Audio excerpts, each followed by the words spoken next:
Hey everybody, welcome back to homerecordingmadeeasy.com and here on my YouTube channel, and this is our final video, at least for now, on the Softube Console on MK3.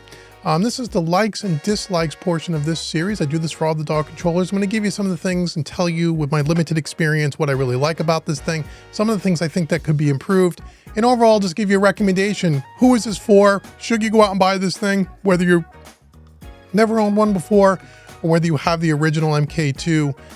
Should you go ahead and get this one as an upgrade? So that's what we're going to do in this video. So before we get started, like, share, subscribe. Also go out to homerecordingmadeeasy.com and get my $100 free mixing course. It's right on the homepage. Cannot miss it. It's my gift to you just for visiting Home Recording Made Easy. Stick around till the end of the video and I'll give you something else for free. So before we get started, I want to make sure you understand that Softube did send me this for review, so I could bring the series of videos that I've done so far to you, but they don't pay me for the video. I get to keep this, but I'm actually going to give this away. This is going to be one of our grand prize winning prizes for our cover song mixing challenge, which is coming up sometime mid-February, beginning of March of 2024. So go to homerecordingmadeeasy.com, like as I said, and download that mixing course. It'll put you on my email list and you'll be notified when the cover song mixing challenge comes up, so you can participate to not only win a Softube Console 1 here, but some other great prizes of gear and plugins from some of the top manufacturers in the business. So thank you, Softube, for sending this over to me. One of our lucky winners is going to get this thing in a couple of months. I hope you're psyched about that. Okay, so let's talk about it. Here it is. I mean, it's beautiful. So let's talk about the things that I like about this thing. There's a handful of things I like, and there's a handful of things that I think can be improved. But overall, this thing's a really good piece of gear. Spoiler alert, it is. Okay, so the first thing I really like about it, and we've talked about this in some of the other videos, is the build quality. It's built like a tank. Compared to the MK2 version, the last version of this, and again, I'm sure you saw all the videos on this channel. If you have not, go back and watch all the videos. There's a playlist in the description box for the 4 or 5 videos I did on that unit. So I've had that in my hands about a year ago. This is far better built in my opinion. It looks better, it feels better. It's just a better built piece of equipment. The knobs here, these touch sensitive knobs, are definitely more high quality than the first one. These are analog knobs. These feel just as good as the knobs that I have on my SSL console across the studio over there. The buttons feel great. They have a nice satisfying click. We talked about this in the walkthrough. The LCD screens, it's just overall, it is a 100% step up above the first one. The first one, comparatively speaking, was a little bit more cheaply built, felt a little bit more toy-like. This feels way more professional. That's the first thing.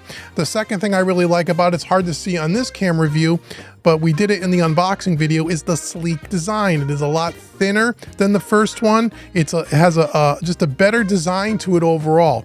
I will say that I think, and I don't have the original one here in my studio, I think this might be a little bit more deep from here to here, just a tiny bit, but it doesn't take up an enormous amount of desk space, but it does have a nice sleeker design. It's not as chunky. It's more, you know, it's just designed better. It just fits better on the desk. It looks nicer. It just feels better.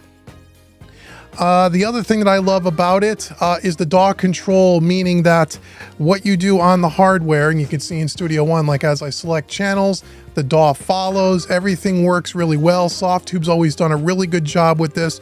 Everything works really well when you use the VST3 version of the plugin. When you turn the knobs on, when you open up the plugin and you turn the knobs, you can control the fader like you can see on track 1. All that stuff works. There's no latency. It feels really good. It's really well responsive. Any latency that you may see from me turning this knob to what's on the screen is probably the video capture. I can tell you there's no latency. It doesn't lag. It feels really good. I love that it follows the DAW across all the channels. That works really well as well. The other thing that I like about this thing is I love the LEDs above here. Again, with all the bright lights, it's hard to see, but with dimly lit studio, especially if you go watch the last video, you'll see that you have nice LEDs here. Everything lights up really good. It's just a cool looking piece and everything is easily to be seen. The next thing that I like about this thing, and just like I liked about the first one, once you get the muscle memory down, I mentioned this in the mixing video we did last week or the week before, it's very fast. once you got the muscle memory down, it's really quick to work on. The only other controller that even comes close to this as far as speed and feel is the solid state logic UC1. We've done videos on that as well.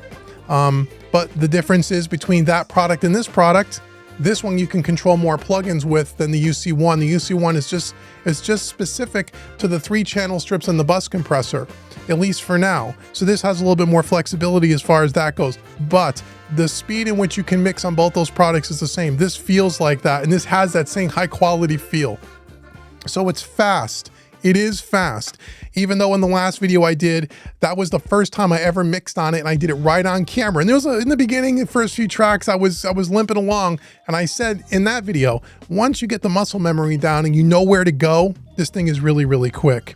And then the last thing that I like about this thing is that you can control the UA plugins with this, as we said. So if we bring up one of our channel strips here, and we hit our, let's say our load selection button here, you'll see on the screen that we can pick different consoles here. But let's say we want to go to our EQ section here.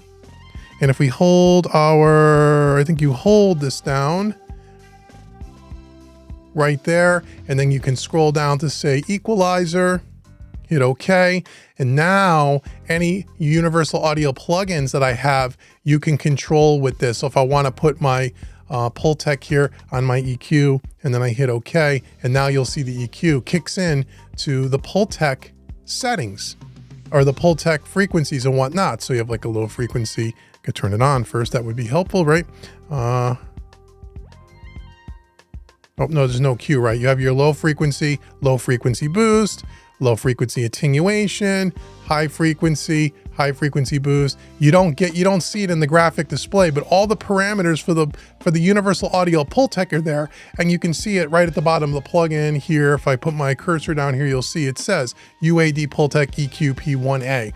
So controlling universal audio plugins with this thing is pretty cool too. No other controller does that.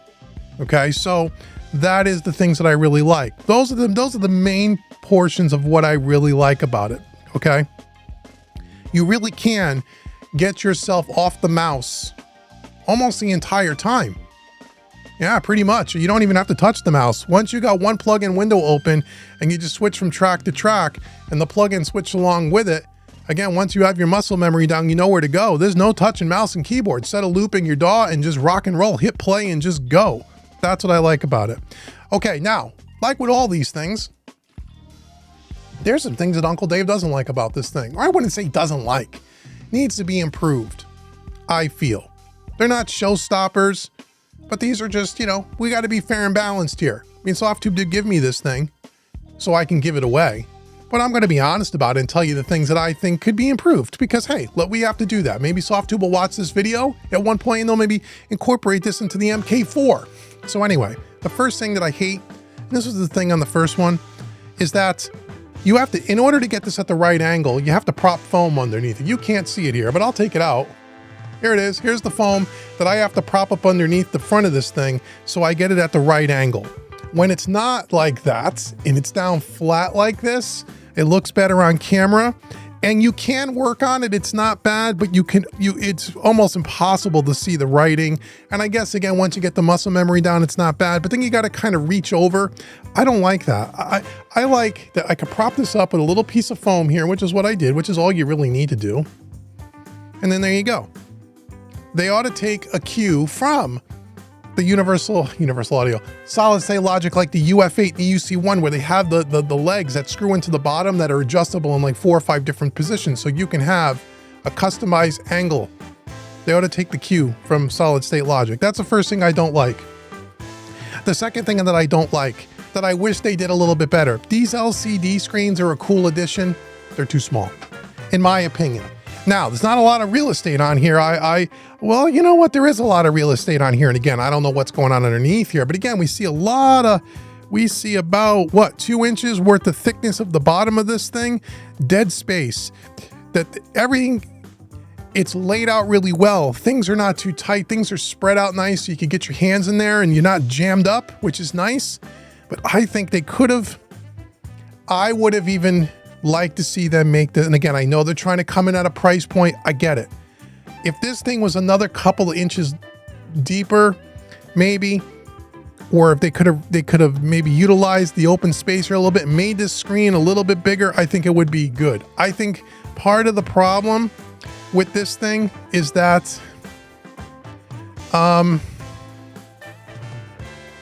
to me, the meters look cool, but anytime like you put up, like again, if I put up the hit the console selection and I can cycle through my console, you can't even see that on the screen. I mean, you can, but it's tough to see.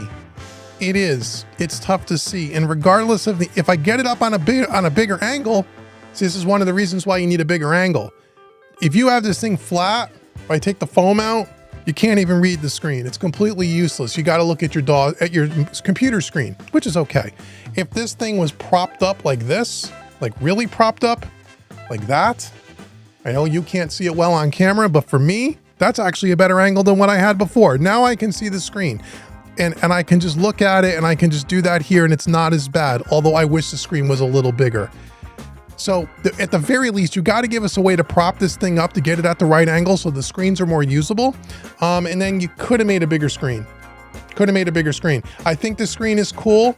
It is functional, but it's not large enough for me. It almost seems a little bit, oh, now I'm going to screw this up and it's not going to look good on camera. Let me get it under the, sorry guys, let me move this over a little bit. I screwed up the framing a little, but you get the idea. But the screens are a little bit too small to be useful to me personally, and then it becomes almost like a gimmick. Great idea. These screens should be bigger, but they look cool. They look cool. Even if you were to move the LEDs up a little bit, move these whole buttons up. If you were to move the buttons up a little and you moved everything down a little, you could have got a bigger screen in there. So that's the other thing that I don't like about this thing. I think could be improved, but I like the idea that they have a screen. They didn't have that on the last one. Okay, what else don't I like about this thing? Again, same thing with the angle. The text on this thing, even though the color of this unit is different than the old one, and I remember saying in the last series of videos, it was very hard to read the printing on the unit. This is a little bit better, but I gotta say, it's still not that great, especially where they use this kind of, you see the shift button down here in the bottom left-hand corner, this mustard color. They have the mustard color text on the unit where the shift button corresponds, because some of these things are dual action. You can't even read it. And now, if I prop it way up like this, I can read the white text a little bit better, but the yellow text is almost impossible to read. So again, the text is too small. There's a lot of room here. This text could have been twice as big, the font, to be able to see it. Or maybe it's just the color of this unit. Again, I'm only going to go back and say this because I just want to, again, I'm trying to be fair and balanced here. Again, I love the product. But again, there's the other unit that, again, I'll go back to the solid state Logic products. If you watch the videos I did on those, I always said, those you can't, the text is easy to read. It is perfectly laid out. It's not huge font, but it's the style of font with the color of the unit makes it, you can read it. This one is difficult. It's not as bad as the MK2, but it's not as good, I think, as it should be. That's my opinion. It's hard to use. But again, for most of you, once you get the muscle memory down, maybe that's not a big deal. And I also love that they're touch sensitive, but I think the old one was as well. The other thing I don't like about this, and again, I said this in the first MK2, but again, you can fix this pretty easily. I don't like the fact that all the knobs are black. These two are red, which are cool, but all the knobs are black. On my MK2, I went to Amazon and got 1-inch, little round 1-inch colored dots, and I put colored dots on here to signify the different sections here. Now, although this is spread out a little bit, and you can tell, I mean, you can tell this is the preamp section, that's the shape section, here's the EQ section, compressor, drive.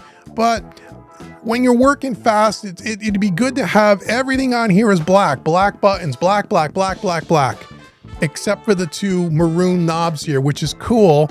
But I think they could have changed the colors of the knobs. I think that would have been better, to have each section have a different shade, a different color. So it pops a little bit more and it makes things a little bit more easily to identify. But again, you can use the stickers if you don't like that. Because I would imagine if they picked a color, there'd be certain people like me saying, I don't like the color of this one versus this one, and maybe that's part of the problem, and it's probably a cost thing as well, but that would be something to do. Another thing that, again, we talked about, I love the fact that you can control the universal audio plugins. That's really cool that you can control the universal audio plugins. But the thing that I don't like about it, and we talked about this in the last one, and this may not be anything Softube can do, but one of the things I don't like is, like, we have, let's go back to our, we're going to hold this down and we're going to go to our, whoops, shut this off, hold this down. We're going to go to our EQ and we're going to pick our, let's say our universal audio plugin. Here's the Vision EQ. And you get the parameters down here, but you don't see, like I said, even in the display, if I'm turning the 550 low frequency, you don't see anything in the graphic display on the plugin. You just see the sliders. I don't like that.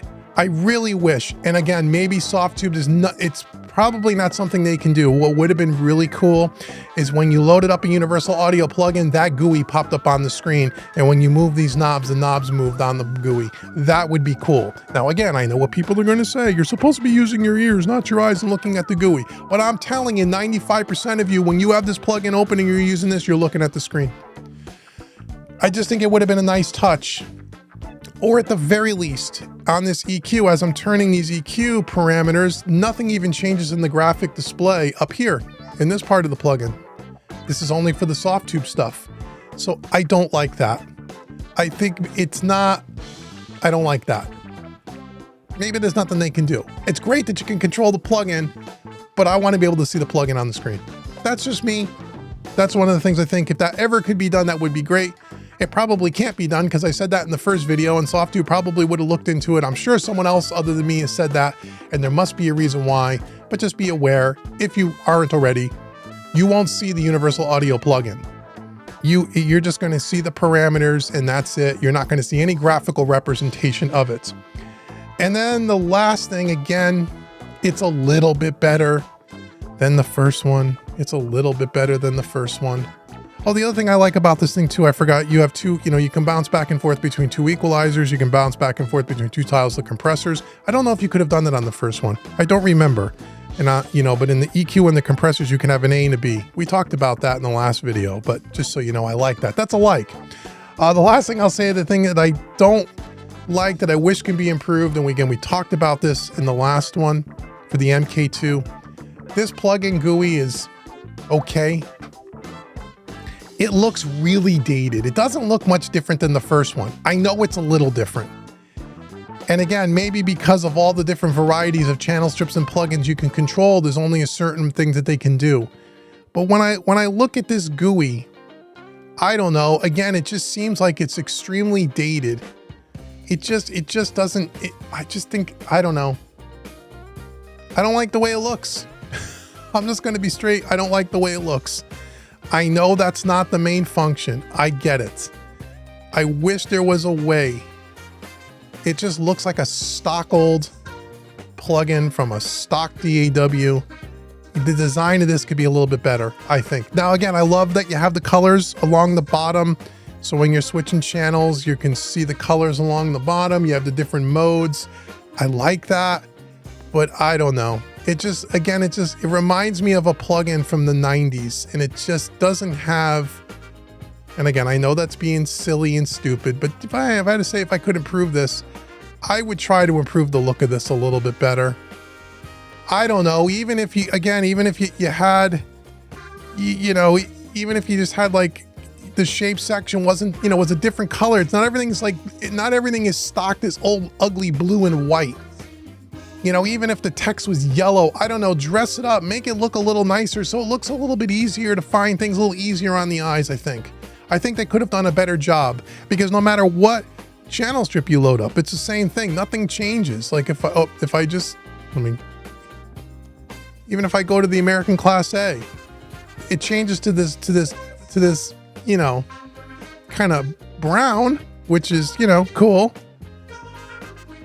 It changes to that brown, but I don't know.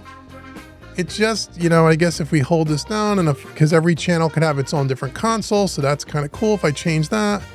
Okay, so yeah, so when you change it to something outside of the Softube, it becomes the brown, and it's not the ugly blue anymore, but now it's the ugly brown. So I don't know. Again, that's not going to be a big deal to 95% of you. I'm just telling you, they didn't really improve the GUI at all, or all that much, from the MK2. And seeing as that unit is, I think Softube told me 8 or 10 years old, like this is like 8 or 10 years in the making, this whole thing. They did a great job with the hardware for the most part, but it doesn't look like they did hardly anything with the software from the user interface. Under the hood and all that stuff, I'm sure they did some wonderful things that makes it more efficient, blah, blah, blah. But they didn't, it just doesn't, it could look better. That's all, it could look better. Overall, is this thing a great product? Yes. Overall, is it better than the MK2 in my opinion? Yes. If you are, should you? Now the question is, number one, if you've never used a Softube product before and you're looking for a plug-in controller, DAW controller kind of a feel, there's only 2 products that I think really get this right. This and the SSL stuff. I've talked about that before. The advantages to this is that you have more plugins you can control. You can control the universal audio plugins. There's more channel strips you can load up, so on and so forth. SSL, it's very finite. So if you're in that, if you don't dig the SSL ecosystem, that UC1 does nothing for you. This thing does. This thing has more flexibility in that way. Okay, so you can work really fast with it. You have a little bit more flexibility. It's just a matter of how do you get on with this thing? The SSL one, the UC1, and especially the UC1, which is the plug-in controller, looks like a console when you look down on it. The coloring's right, the printing's right, it looks better. Functionality, they're about the same. Quality of build, this is on part of that, no question. So should you buy this thing over the SSL? If you're in the market for one of these plug-in controllers and you don't have either one, it depends on everything I just said. Do you want to be in the SSL ecosystem, or do you want to have some more flexibility with the Softube stuff? It really depends on what you have. If you have the first one, the MK2 or the MK1, and you want to know whether you should upgrade, well, functionality wise, it's the same. A few more little bells and whistles, but for the most part, it's the same as the first one. Sound quality sounds great, like the first one. Is it any better than the first one? I don't think so, but it sounds wonderful either way. The main thing with between this one and the original one, or the last version, is the build quality of this thing. The feel of this thing is way better than the first one. And I know we don't have the fader section yet because that product hasn't come out yet. But when they upgrade that fader bank and put the faders with this thing, it is a true upgrade from an overall build quality. There's a few extra features on it. It doesn't completely change the design compared to the first one, so you're not relearning muscle memory. Once you have that first one, if you love that one, you're gonna love this one even more. So if you have the first one or the MK2 and you really like that thing and you're looking just for a hardware upgrade, but you love the workflow and the tactile feel and the layout of it and the GUI and all that stuff, then you're gonna love this one. Okay, but if you didn't like the first one, is this one going to be much better? It'll feel much better, but it doesn't sound any different, and the way you interact with the software isn't a whole lot different. So if you didn't like that one, then you probably wouldn't like this one. But most people that use this one, they like them, and I could see why. So those are my likes and dislikes. Do I recommend it? Yes, I think it's a great product. It really truly is a good product. They did a nice job on the build of this thing. Few improvements that need to be made in my opinion, but other than that, I think this is a winner.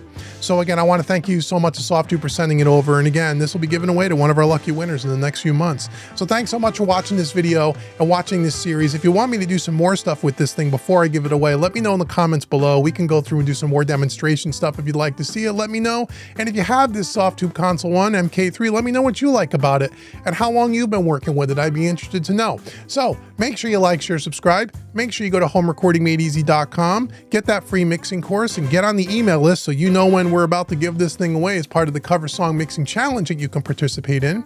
And once you take that mixing course that I'm going to give you for free, if you want to take one of my other paid mixing courses, I want to give you a 25% discount coupon code. That coupon code is YouTube25. Put that in at checkout. It'll take 25% off any training course on the website. And until the next video, I've been Dave with HomeRecordingMadeEasy.com. Thanks so much for watching me, everybody. I'll see you guys in the next video.